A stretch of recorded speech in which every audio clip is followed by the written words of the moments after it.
Iran বলেই দিয়েছে সে যুদ্ধে জড়াতে চায় না, কিন্তু তাকে আঘাত করলে পাল্টা আঘাতের জন্য সে প্রস্তুত, এটাও বলে রেখেছে যুক্তরাষ্ট্র আর ইসরায়েলকে। নিজের দেয়া প্রস্তাব না মানলে ইরানে কি আদৌ বোমা ফেলবে যুক্তরাষ্ট্র?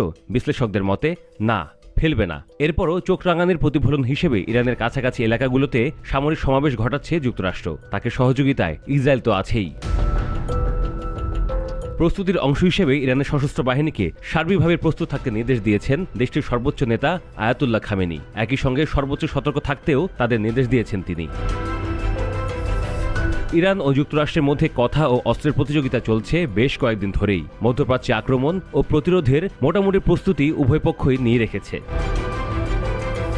একই সঙ্গে যুক্তরাষ্ট্রের ঘনিষ্ঠ মিত্র হিসেবে পরিচিত এই অঞ্চলে 6টি দেশ ইরাক, কুয়েত, সংযুক্ত আরব আমিরাত, কাতার, তুরস্ক এবং বাহরাইনকেও কঠোর ভাষায় হুমকি